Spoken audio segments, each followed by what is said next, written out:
Siri, play It's Hot in Here by Nelly because we were partying like it was 2002 at the Scotiabank Arena or the Air Canada Centre when we had Jacques Martin behind the bench of an Ottawa Senators team alongside Daniel Alfredson for the first time since '04.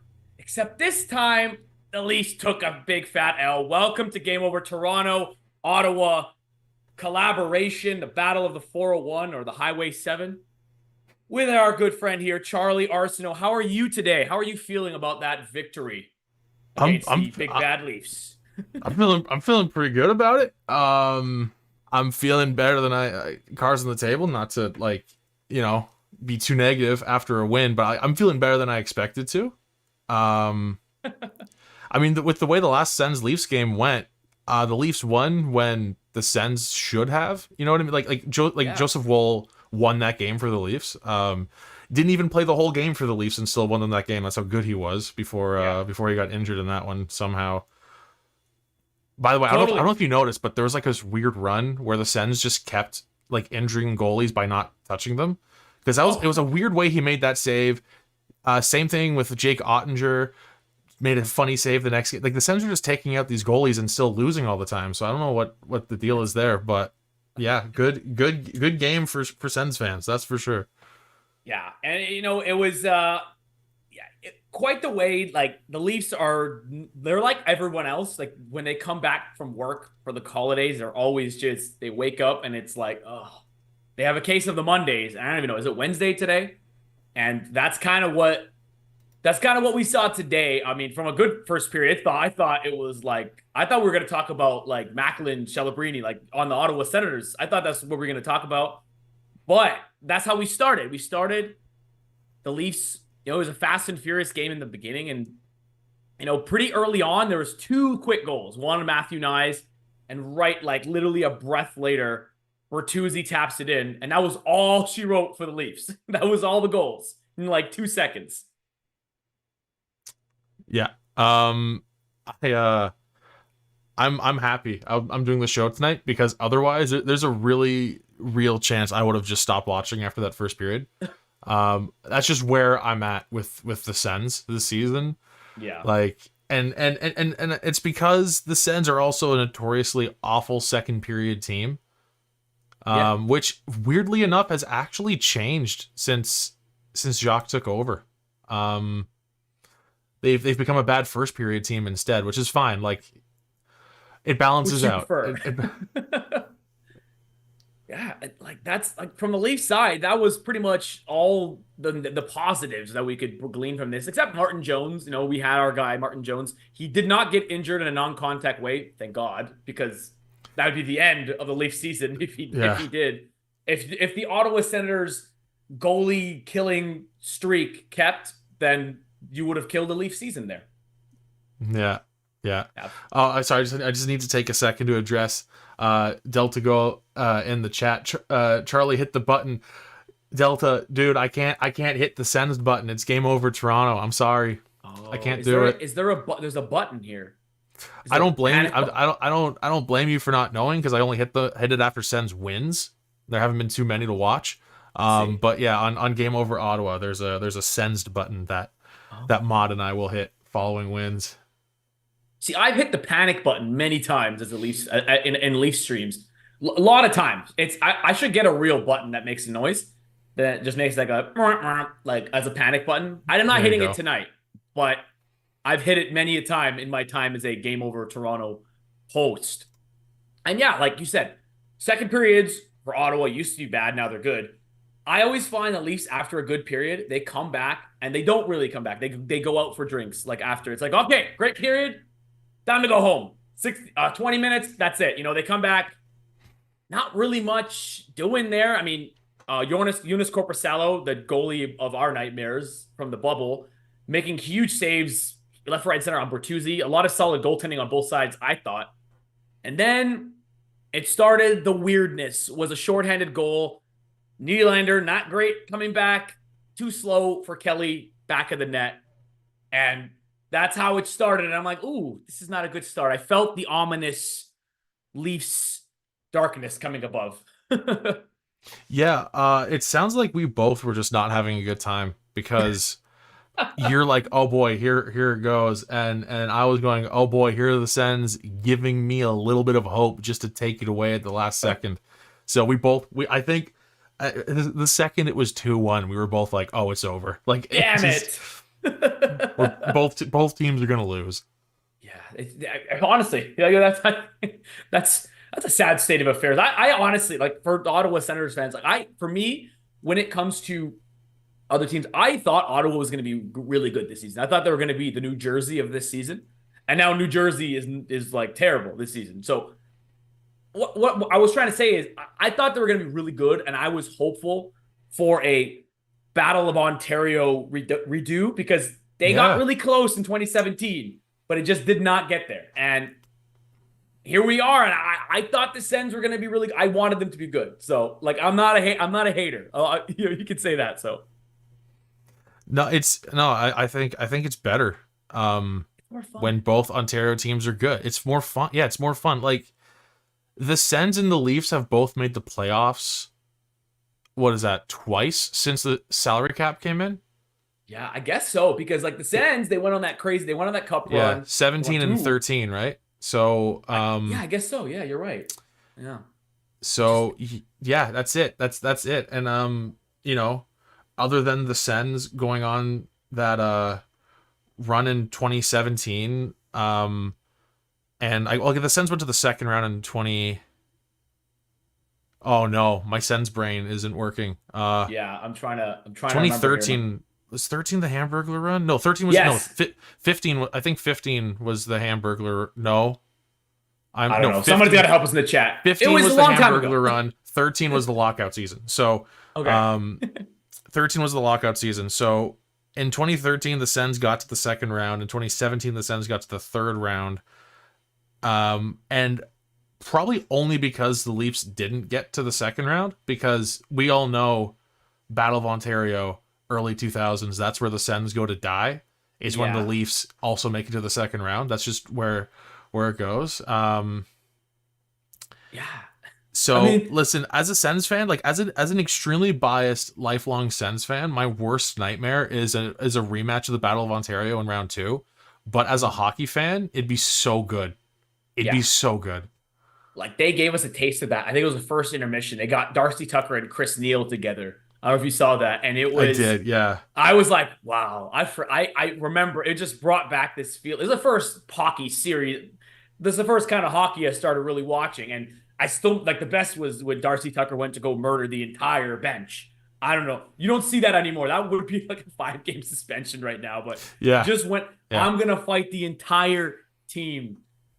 Good times. But I hope one day the paths will cross at some point. Could you imagine the So game over episodes for that? Sens Leafs in the first round, every episode being a head to head. I would love that. I mean, It'd be I don't know. insane. I like you too much. I wouldn't want to be fighting, you know. I wouldn't want, but yeah, you know, I might have to get that way. I might It would have to ruin like friendships in I SD know. in the SDPN. We They'd would have to like just yeah. it'd be insane. I'm gonna have to It'd like be turn heel. brutal. I'm gonna have to become a villain.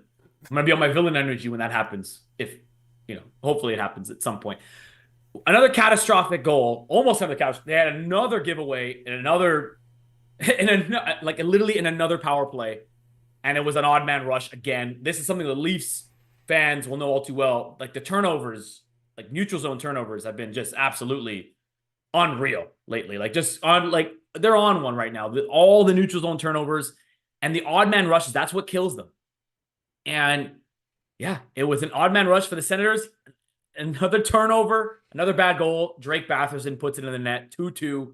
And I'm like, okay, here we go. I can't gloat about the Leafs and the Battle of Ontario being in the Leafs' favor anymore. No, and I don't know. I don't want this episode to just be like the two of us like complaining about our favorite hockey team, but Oh, like that's the best part. just to even, yeah, I guess so, but like just to even put it into perspective how I felt this season. Like Batherson had a wide open net to shoot at on that rebound there. Yeah. and I thought, there's no way he's there's no way he's hitting the net. Like, it's just one of those shots where you just assume, oh, this is going to go 3 feet wide. Not because it's Batherson or anything, like nothing against like his play this season. He has been better this season than last, but just one of those things where it's like, okay, well, this isn't going to end up going well. I'm going to do, okay, I'm making a conscious effort now. That's the last time I'm like, being negative about a good thing happening. I'm done. I'm done for the rest of this episode. Woo.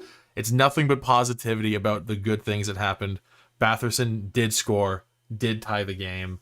And yeah, at that moment I was like, oh no, they pulled me back in. They pulled me back in. That's what they do. That's what the teams do. Yeah, no, I know that effect. I know that nothing could possibly good happen effect. I am you right now. I can see inside your brain. But now, now I'm gonna go off because that happened to that came to fruition. The Batherson goal at the beginning of the third, or the first 5 minutes of the third. I don't know what the hell happened there. I looked at it like 5 times, and I'm like, what? Like, nobody. The bounce was unbelievable. I saw a lot of people. Both I saw a lot of Leafs fans being mad at Martin Jones, and I saw a lot of Sens fans making fun of, oh, there's Martin Jones. But I will say, important to remember that Henrik Lundqvist allowed a goal just like that in the 2017 playoffs. Erik Karlsson scored a goal just like that. So I'm not going to be the guy who says, look at Martin Jones, because listen, if you see Hank let in a goal like that, it was a freaky shot. It was weird. Yeah. No one thought he was getting the puck onto Martin Jones's back. It was just going to roll off his back and into the net. I don't know. I don't want to be the Sens fan who gives the Leafs too much credit, but I don't see how you can blame Jones on that one, to be honest with you. No, I wouldn't there. I mean, people were blaming Jones. I mean, that's one of those things where it's like you realize it's a rubber puck on ice where just weird shit happens. Yeah, there was a Leafs game. I don't know if you saw it, where they played the Rangers, and all 3 goals against Martin Jones, I think 3 of the goals were just weird off people, just rolling into the net. It wasn't even any kind of. There was nothing wrong with what Martin Jones did. He just got the bad roll of the dice. I've actually loved what Martin Jones has done. He's kind of saved their playoff spot right now, and that's something you would not expect to have said 2-3 months ago. So. No, I was absolutely part of the crowd making fun of the Leafs for that signing when it happened. Yeah. I was. I was. I didn't make fun of it. I was like, to me, I was like, oh, people are like, oh, I'm Martin Jones. I can't believe that. I'm like, he's the 3rd goalie. We're not going to see him. Who cares? Marley's goalie. Little did we know, he was going to end up usurping the number 1 goalie that took them to the 2nd round. That's something that's like hockey. Blows your mind. Goalies are voodoo, man. Yeah. That's just it. You never know. You never know with goalies. Yeah, you don't. You don't go. That's why I'm glad they did not sign. That's why they didn't sign Samsonov to a big deal. And I think that's instructive. Unless they're legendary, don't sign them to big long-term deals, because you just never know. Yeah, exactly. So I saw something that you didn't like. I saw a tweet of yours. So William Lagesson, our big Thor defenseman, great hair. Listen, as you can tell, hair. I'm a hair guy. Me too. Yeah, man. And listen, if I got nothing else to say, dude has great hair. I got to give it to him there. He's got great hair. Yeah, and yeah, but you said he's like, why is he fighting after a clean hit? You're not happy about it. Give me your thoughts on it. I want to know. I want to know what was sticking in your craw about. Yeah. So I also mentioned in the tweet, this isn't a dig at the Leafs. This is just the way the NHL is now, where players are going after Brady Tkachuk after a big clean hit. A fight happens after Ridley Gregg is poking at a puck that wasn't whistled dead yet a few too many times. I'm not one who and I don't want this to sound like I'm saying that my problem is with the fight that happened. My problem is just how the fight began. I absolutely hate, like those like rehearsed like pre-planned fights Yeah, where you're like, all right, well, yeah, exactly, yeah, like they're like off the face off, you're like, well, these guys are gonna fight this game, and we like that's so stupid. yeah. I hate Um, that too. but I hate fights following hits. I hate fights following like if it's a dirty hit, fine. But like I hate when there's a fight that follows a clean hit, or in this case, Ridley Gregg poking at the puck like a couple too many times before the whistle is blown. Um, I'm just tired of that being part of the game, and to be honest, it's boring. Like, Yeah. and like, just to, make me a Sens homer and all that. Ridley Gregg clearly didn't want to fight, and there was no instigator penalty on that play either. So Yeah. just throwing that out there. But no, I think I'm just tired. It's just boring, man. I'm so sick and tired of every time someone's hit a really big clean hit, the other team has to fight for that. Like, no, man, like he took a clean hit. He's gonna get up, he's gonna be fine, he's gonna play the rest of the game. Like it's just boring. It's just really, really boring, I find. Yeah, I think the what I think he did was it's just like we just, in the mindset of the Leafs or William Lagesson, he just saw that horrific goal go in. They just saw their lead evaporate. I think the first thing that comes to your mind is let me change the momentum, and in a caveman kind of way, punching face equals momentum. I mean, personally, I'm not like huge in the fights either. Like Yeah. again, the rehearsed ones and the ones that's like, why are you doing this? Like, why are you like those ones, especially when they're like squaring up, it's just kind of, yeah, I see what you mean there. When there's scrums in front of the net and everybody just kind of like tackles, I kind of like that because it's just the That's fun. intensity Yeah, of the yeah, game. yeah. Yeah. Heat of the moment, I'm all for it. Like, I'm not necessarily like, I don't think, I don't know. I don't know how you feel about fighting in general. I'm not really one to be like, I'm not walking around with a sign being like, take fighting out of the game. Like whatever, 5 minutes for fighting, it's fine. It's fine. But just like, I don't know, man. I'm all about like a heat of the moment response fight, not a you poked at that puck a few too many times. Yeah. Well, look, I think he just wanted to swing momentum, and swing momentum he did not, because the Leafs, Yeah. again, it didn't work, but they were crashing the net. And that's one thing as a Leaf fan I will take positively. I know there's a lot of negativity. There's a lot of negativity going on in the comments about the Leafs, and that happens after every loss. But I like the way they were getting their chances in this game, even though they kept going wide and Artem Zub kept blocking everything like he was Dikembe Mutombo or something like that. Old basketball reference. I like the way that they're crashing the net. They were creating havoc, and that's something that they have not done in the past. And I like the way they were doing that, especially Tyler Bertuzzi. I like the way that's what he's kind of brought in for, to create some chaos in Yeah. front of the Yeah. net, change the way the offense goes. Yeah. No. Yeah, and as someone who has no problem admitting that I can't stand. Okay, so Tyler Bertuzzi is one of those players I can't stand. And a lot of that is just the fact that he is so effective most of the time.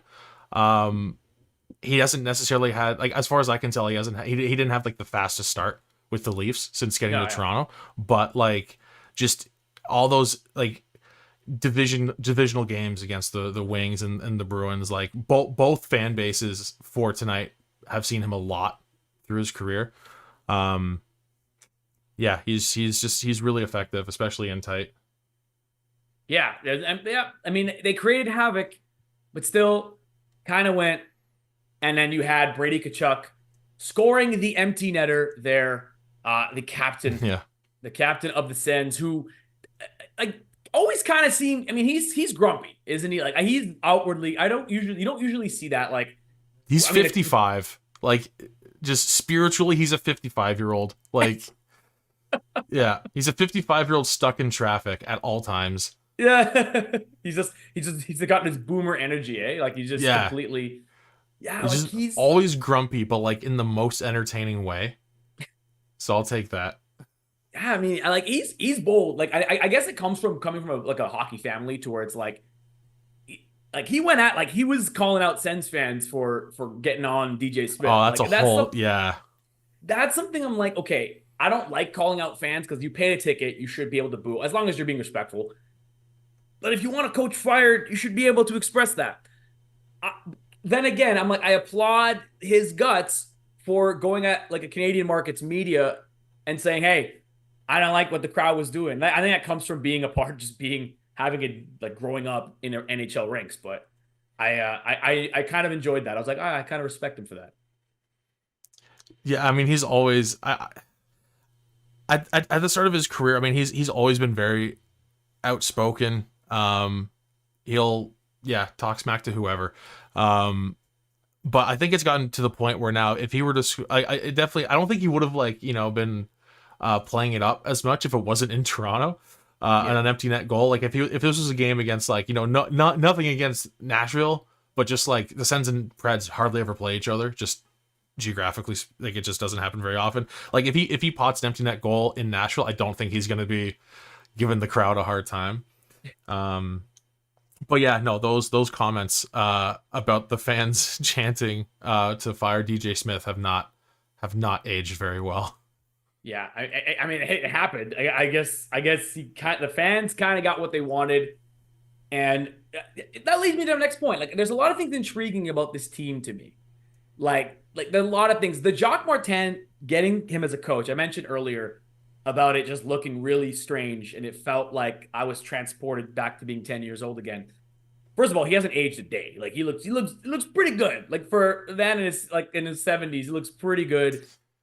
What did you think of that of going with Jacques Martin and then getting Daniel Alfredsson as his right hand man there? Like, did you find it strange? Like, do you think it was the right move, or was it kind of like a hey, nostalgia, remember these guys kind of move? What did you think of that?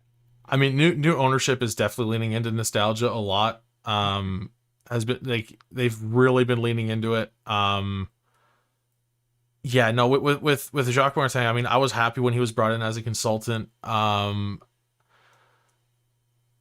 I don't know, like I've been wanting the coaching staff to be switched over for like well over a year. By the time it happened, I had been wanting it since last November.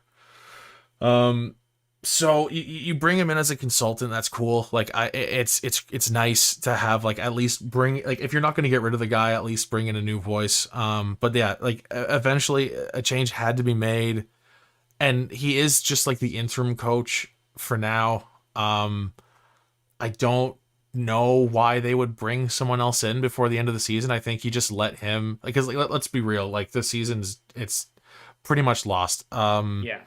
The Sens are what now, 13-17, with, important to note, 0 loser points. I saw that today while I was doing the research. I'm like, I didn't realize that. I'm like, that's impressive, but also like in a weird way, I'm like, that's they can't strange. tie games, man. They can't tie games. Yeah. Yeah, you have a lead on the Sens with 10 minutes to go. It's done. It's done. They just can't tie games and get to overtime. Or if it does get to overtime, the only 2 games that they've played that have gotten past regulation were the 2 wins in Sweden. That's it. So if the Sens had a handful of loser points, like if instead of 13-17 they were 13-4. It's a completely different look. Maybe not a completely different look. It's a better look, but no, the East is just so crazy this year that's gonna be so tough to catch up to anyone. So I don't think that they're gonna bother with bringing in a new coach before the end of the season. I don't see why they would. But no, like Jacques gonna be there for probably the rest of the season, and I think that's it. Like he's gonna be 72 next year. Like just let him. Like if he wants to still work in the game, let him be a consultant as long as he wants. There's a lot of people saying that they think that Alfie is being set up to be the next head coach, and that terrifies me because Daniel Alfredsson is one of those people that I want him to be involved with the Sens forever. I want him to have some involvement with the team, but I need it to be like in an unfireable position. Yeah. Because I don't know, it's like when like Sakic being the GM in Colorado, Yzerman being the GM in Detroit. Like, it must be so cool for those fans at the moment, but if anything goes south and they're fired, it just feels like it would ruin the relationship between the team and that person. And the Sens' relationship with Alfredsson has been strenuous at best for a Yeah. long time through like the previous ownership.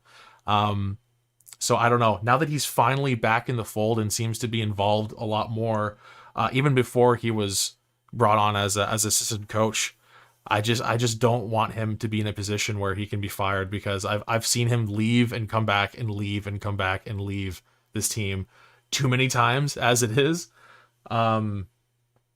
So no, all that rambling to say, I think it's going to be a completely revamped coaching staff come next preseason.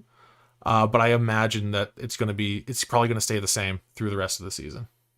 Yeah, it kind of reminds me of, like, that's the thing. Yeah, you're right. Like they would put themselves in a PR no win unless he becomes like the best coach of all time, and he's like Bill Belichick. He gets like 6 championships, something like that. If Jacques is training him to be the coach for the next decade, cool. But I don't think I don't know if that's going to be the case. Yeah, I know. It's almost like I've worked in a workplace where it's like literally everyone was family. I'm like, you're not going to fire these people. So like it's like either they can't fire him and he's doing a really bad job, or you fire him and you like ruin the relationship. So that would be a no-win situation there. Yeah. And actually, just to go back to my 0 loser points as well, in the chat here, LOL, Sens only have 2 more losses than the Leafs. So, man, not to say that the Leafs are good because of the loser point. That's stupid. Obviously, I'm not going to be making that point. No. It's a stupid point, but it just goes to show how important the occasional getting to overtime is. It's so important in this stupid point system. I hate it. Isn't it the worst? Like I feel like a lot of hockey fans are fine with it, but a lot of us who like are diehard fans of other sports as well, and we know the like you're a big basketball guy, I'm a big baseball guy, and we know the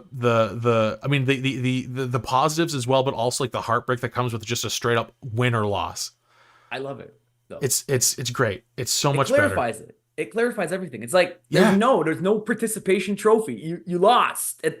That's the game. It's like you play to win the game. That's the old gif of the football coach said. It's like you play to win the game. And it's true. Like, and it confuses people. Like for a new fan, like I have like a cousin who's not a big fan of hockey, and he's like, I don't understand this loser point. It's the stupidest thing ever. Like, why are you rewarded for a loss anyway? That's a kind of funny stat, but it's also like, so because it's so convoluted, it doesn't mean much, but it does sound funny. Yeah. It would completely destroy record books, but I do wish that it maybe wasn't worth as much as it is. Like if a win was 3 points, I could kind of get behind like a 1 point OT loss kind of setup, but no, it's just one of those weird things where like I've in my lifetime, as I'm sure most hockey fans watching this have done, trying to get your friends into it as well. And the first question being, why does this team with 38 wins make the playoffs over this team with 41? And you have to go, okay, well, they played like an extra 45 minutes over the course of the season, and they were rewarded for that by playing that many overtimes. Like it sounds silly, doesn't it? It does. Yeah, you have to break out the almanac and just, well, let me explain it to you. This is hockey. Yeah, it's complex, but those are those are the hot button like bar issues where it's like we could just chat for days like old dads would or something like that. In my opinion, it's the best sport on the planet, and it's also the weirdest to explain.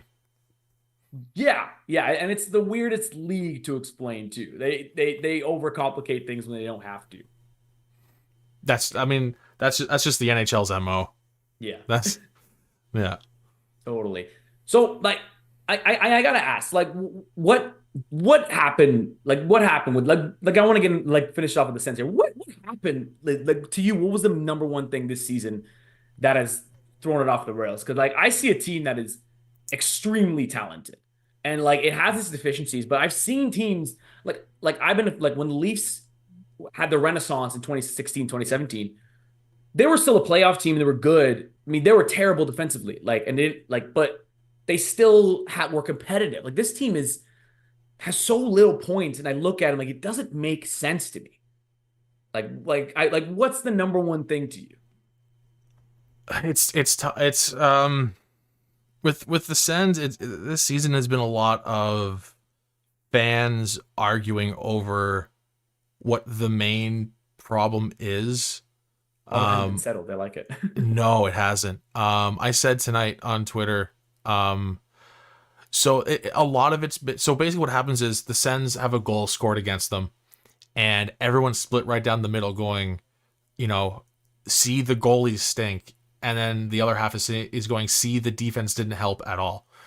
Uh, Up until this point, maybe less so with Anton Forsberg, but I've definitely been defending Jonas Korpisalo through this season so far, which I was shocked by because I hated that contract when it was signed. I did not like it at all.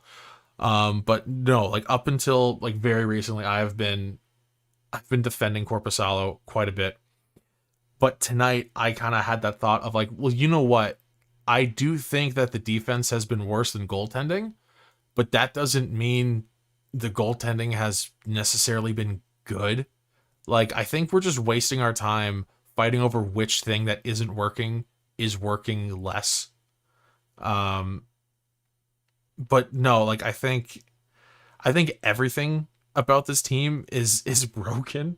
Most nights, it's annoying because like I feel like they have turned the corner. I do think that December has been overall, maybe not so much in the standings, but just like as far as like not being absolutely horrified with the way this team has played. I think they've played decently, if not like I think they've looked like a good team in like 80% of the games in December. That might be lowballing it, probably more than that.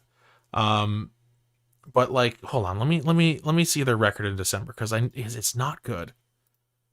It is Yeah. not good. They I were, mean, it's let's see better than here. catastrophic, I guess, but you know, Yeah. that's an improvement. Okay, so it's not too bad then actually. Now, I mean, it's still bad. They're 5-8 in the month of December. And that's with winning the last two games. Um, and no, I think that they've looked like either the better team or they've looked all right in pretty much every game in the month of December so far, and they're 5-8. And it's just one of those things where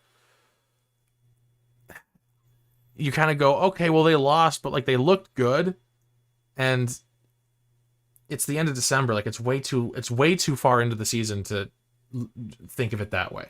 You know what I mean? Like doesn't we're officially at the point of like, okay, if a team looks good, who cares if they aren't getting points?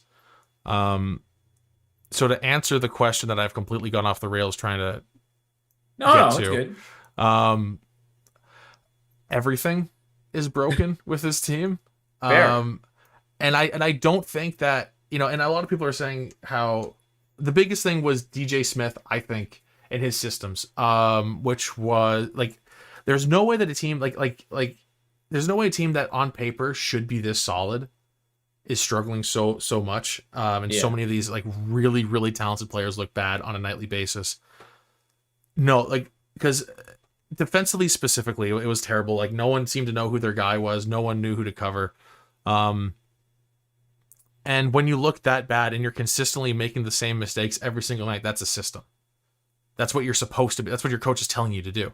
Yeah. Um, and you know things are starting to look better. Specifically, the power play has been looking a lot better since Alfredson took over for the power play. But it's going to take a lot of time for this team to get out of those habits that playing for DJ Smith created.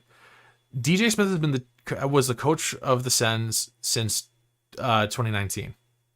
A lot of these guys, a lot of the young core on this team have only had him as a head coach. If you outside of Brady Tkachuk was on the team for Guy Boucher's final season with the Sens. If I'm doing Yeah. the math right in my head on a number of years there. Yeah. I think So makes sense. it's one thing to be like, okay, so this team has, you know, like DJ Smith is a problem, system wise, and this coaching change should be making a big change in that way. Like just to say like, I don't think it's a personnel issue on the team. Like the depth is an issue a little bit, but like you're absolutely right. This team should be better than they are. But I think the coaching change is a step in the right direction, but it's going to take a while to sink in because this team has been playing the same way for years, regardless of who's on the roster. It's been the same game plan every night. So this core has been playing a certain way for majority of their NHL career, for some of them the entire thing. And it's going to take probably the rest of this season to really sort out. teaching them some new systems. I will say it's not far off. I don't think it's far off. I think they're like this year's probably they should probably chalk it, probably sell a little bit, try and do a bit of a soft tank. But I don't think it's far off. I don't think it's far off. Thank you guys so much for watching. I want to get everybody in here. So if you got questions, Ottawa questions, Toronto questions, questions about the NHL, about how happy Charlie is with the Blue Jays offseason. He's Oh, newsflash, he's not. I can't. No, Give me some questions, no. guys. Throw them away. I'm gonna. Audie and I are doing a game over head to head for one of the for the remaining Sens Flames game, and I Yeah, am genuinely concerned that it's just going to turn into us talking about the Blue Jays the whole time. it's quite a risk that it'll become Game Over Blue Jays. Yeah, it might be I a saw problem. I saw somebody in the chat saying Sheldon Keefe is a liability. Like, and Ooh, yes, Josh Sanders. saucy. Yeah, I mean, you can't. I mean, they're in a playoff spot. But actually, there's another thing saying the Leafs are 4 points out of a playoff spot, or sorry, are 2 points from being out. The East is unbelievably crazy. The East is nuts. It's which I stupid. like. I think it's fun. I think it's good for the Leafs to take their medicine now and learn how to like play when their playoff lives are in danger. But yeah, Sheldon Keefe does have his things like where the team plays down to their competition. They have certain teams they just can't beat, no matter who's on the other side, like the Sabres. Like they always play bad against them. And a game like this where they showed up for the first period and just kind of had so many mental errors. I tend to agree there, Josh. I tend to agree. I thought Keefe should have. I thought Keefe, like you could have made an argument he should have been shown the door in the offseason, or they should have went after somebody else just because of all the catastrophes that have been under his watch. But I think I think they ride with. I know they're not going to fire him, so there's not really any kind of like reason to speculate. But I'm 50-50 on. Yeah, it's tough to. So what I will say as an outsider looking in, I think that Leafs fans are in a unique position. Just Toronto sports fans in general are in a unique position with a coach not doing well. Like a coach with a consistently good team that makes the playoffs every year, but like isn't good enough. Look at the Raptors, right? Yeah. They Yeah. fired Yeah. their coach when he won Coach of the Year. That was savage. And the fact that that worked out is nuts. Like let's be real. I mean, listen, I'm wearing this shirt right now. I'm wearing the shirt. It's nuts that worked. It absolutely is. It's so. I don't know. Like, I don't know if firing Keefe is the right move. If bringing someone else in just to try something out, you know what I mean? Like it's. I think that Raptors run is still fresh in a lot of Toronto sports fans' minds, and they're going, well, if it worked for that, but yeah, I mean, look at Jacques Martin in Ottawa. He got fired after the Leafs beat them in the playoffs in 2004. Yeah, The Sens were going on a run every year. yeah. I guess the message gets stale. I guess if you look at it, yeah. If I heard someone saying like, this kind of dovetails. Can the women's Leafs win around this year by Mark Sherry? Yeah, they can. But Can't Control Life was saying that it's better for the Leafs to go under the radar and try and make a big run in the playoffs if you lose part ways from Keefe. That's probably going to be the move. I hope they go and win the Stanley Cup and they give him this big statue out in the Legends Row. Yeah, Him with his scowl like this, like that, always that one, like that constant serious face with a little smirk. That should be the statue. I hope that happens, but the team is not complete. I mean, I'll say the Leafs are not a complete team. Like they have some very big flaws that, they could have the talent to paper over, but the talent has got to be like legendary to paper over all of those warts there. Trying to look at some other questions here that we got. I will say here. Yeah. Yeah, I mean, yeah. So that's the thing. I mean, if everybody wants to give us some more questions, but yeah, that's the thing. Like with Keefe, I guess it's a wait and see approach. Honestly, I mean, Mark was saying the Leafs are not ready for a cup, and I agree. So, what do you think? Okay, I do want to quickly address Delta in the chat said correctly that the Sens didn't go on a run every year. Sorry, that's not. A run was a poor choice of word. I should have said making the playoffs. They made the every year. playoffs. Yeah, they were decent. Yeah, that's my bad. I shouldn't have. People use going on a run too often in sports, and I've picked up this bad habit of like using that. But fair. No, you're absolutely correct. That's the Toronto definition of going on a run. That's the Leafs definition of a run, where it's like they had 7 games. They made it to 7 games in a playoff. You believe it? Quite the run. Yeah, no. I think just being in Ontario, it's contagious, and I've picked it up now at this point. So, yeah, totally. Well, I think if we don't have any more questions trickling in, just want to say thank you guys so much for joining us for this crossover episode, talking about Ottawa, talking about Toronto. Yeah, I'm excited to do this. We've never done this before, Charlie and I think it went really well. You know, it's always a fun adventure to talk to somebody that we've never had any kind of stream, and I think it went pretty well. It was a great pleasure talking to you, Charlie. Yeah, man, this was a blast. Every time I do these, I wish that they were all head-to-heads. They are fun, aren't they? I'm gonna bring this up at the end of every single head-to-head episode ever. Imagine if we had this in the COVID Canadian division season. How insane that would have been. Yeah, we would have worn out. I mean, then again, I don't know. I wasn't a fan. I mean, I watched the games, but I was just like, this sucks. There's no fans in the building. This is a weird half league, but that part of it sucked. But imagine for some reason in this hypothetical, everything's normal, but it's just the Canadian teams playing each other again. It'd be awful for every hockey fan in the universe except for the Game Over hosts. We'd be the only ones having a blast. Yeah. Well, yeah, thanks. And again, thank you everybody so much for watching. If you like this video, hit like, hit subscribe. Tell everybody. I mean, you guys all probably subscribe, but tell everybody. My name is Fouad Suleiman. You can find me at Fouad_sports on the X app. Charlie, tell them where they can find you. Yeah, you can follow me on X/Twitter at CW Arsenault. And yeah, just like he said, guys, like the stream, hit subscribe. We're closing in on 100,000 subscribers on SDPN. Okay. We are less than 2,000 away, so let's get there.